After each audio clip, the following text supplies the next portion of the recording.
नमस्कार, आप देख रहे हैं ऑनलाइन न्यूज वाला। मैं हूं आपके साथ दीपक गुप्ता। लोकसभा चुनाव को लेकर हर तरफ चर्चाएं हैं। चर्चा इस बात की भी हो रही है कि आखिर बड़ी से बड़ी पार्टियां किन क्षेत्रीय पार्टियों के साथ गठबंधन करके चुनावी मैदान में उतरना चाहेगी।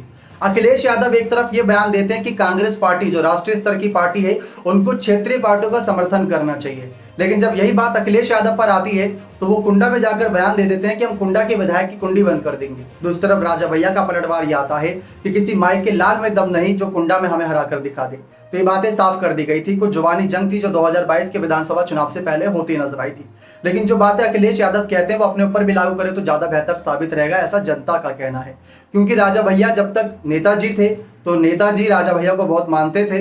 जेल के अंदर जब राजा भैया थे तब नेताजी की तरफ से सांसद बनने का ऑफर गया था, ऐसी खबरें थी। निर्दलीय तौर पर भी चुनाव लड़ते तो भी फायदा मिलता, लेकिन राजा भैया के पास मौका था कि वो सांसद पद के लिए आगे आते और वो सांसद बन जाते, जबकि वो जेल में थे उस समय। तब नेताजी का बड़ा ऑफर था। लेकिन आज के समय में देखा जाए तो अखिलेश यादव को जब से अध्यक्षता मिली है तब से उन्होंने कई सारी पार्टियों के साथ गठबंधन किया और कुछ पुरानी पार्टियों के साथ, कुछ पुराने नेताओं के साथ नाता तोड़ते भी नजर आए। उन्हीं में से एक है राजा भैया भी। 2019 के लोकसभा चुनाव में जब अखिलेश यादव ने मायावती के साथ जाने का फैसला किया तो आप जानते ही मायावती और राजा भैया में 36 का आंकड़ा था। अलग हो गए राजा भैया अखिलेश के इस फैसले की वजह से।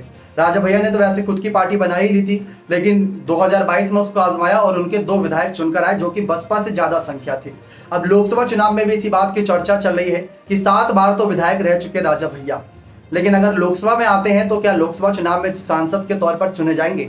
और ऐसे में अखिलेश यादव को यहाँ पर राजा भैया की समर्थन की आवश्यकता पड़ेगी, क्योंकि जो बड़ा वोट बैंक बताया जाता है वो वोट बैंक राजा भैया के साथ हमेशा चलता है। और ऐसे में पिछली बार 2 भले ही अपने प्रत्याशी उतारे थे राजा भैया ने, लेकिन उन दोनों प्रत्याशियों का हार का सामना करना पड़ा। अब शर्त जान लेते हैं कि क्या राजा भैया की शर्त ऐसी है जो अखिलेश के साथ जाते नजर आएंगे। तो उसमें सबसे बड़ी शर्त यह है कि जो विचारों की एक बात रहती है ना कि हाँ हमारा एजेंडा भी यही है, आपका एजेंडा भी यही है, अगर वो विचार मिल जाए तो गठबंधन करना आसान हो जाता है।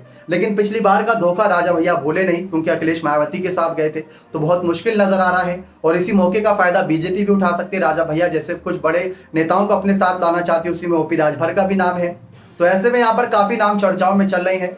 भले ही राजा भैया की चर्चा लोकसभा चुनाव को लेकर इतनी ना हो रही हो, लेकिन चर्चा होगी, क्योंकि जिस तरीके से पहले विधानसभा में 2 इनके प्रत्याशियों की जीत हुई, फिर उसके बाद 2 प्रत्याशियों की ही जीत इनकी नगर निकाय चुनाव में अध्यक्ष पदों पर भी हुई, तो काफी कुछ इनकी पार्टी में बदलाव हो रहे हैं। लेकिन अखिलेश यादव जिस तरीके से राजा भैया के खिलाफ कुछ शब्दों के बाण करते नजर आए थे, गुलशन यादव को अभी कुंडा में जिम्मेदारी मिली है, तो वो बात साफ पता चले कि अखिलेश यादव कुंडा में ही, प्रतापगढ़ में अपने आप को और मजबूत करने के लिए, समाजवादी पार्टी को मजबूत करने के लिए कुछ नेताओं का आय कर रहे हैं, ना कि राजा भैया का समर्थन ले रहे हैं। तो शायद इन फ्यूचर राजा भैया और समाजवादी पार्टी एक साथ आते ना नजर आए। लेकिन अगर राजा भैया अकेले ही अपनी जनसत्ता दल को लेकर उतरते हैं, 2 से 3 सांसद इस बार उतरते हैं, तो क्या जीत पाएंगे या नहीं? सबसे बड़ा सवाल यह है, आप क्या चाहते हैं? क्या राजा भैया कभी सांसद पद के चुनाव लड़े या नहीं? जबकि उनके पास मौके कई आए थे लेकिन उन्होंने इनकार कर दिया था। क्या उनको भाजपा के साथ जाना चाहिए या अपनी पार्टी से खुद ही सांसद पद के लिए आगे आना चाहिए, या फिर अखिलेश के साथ जाने के लिए सोच विचार करना चाहिए? आप अपनी राय कमेंट सेक्शन में जोड़ दीजिएगा। बहुत बहुत धन्यवाद।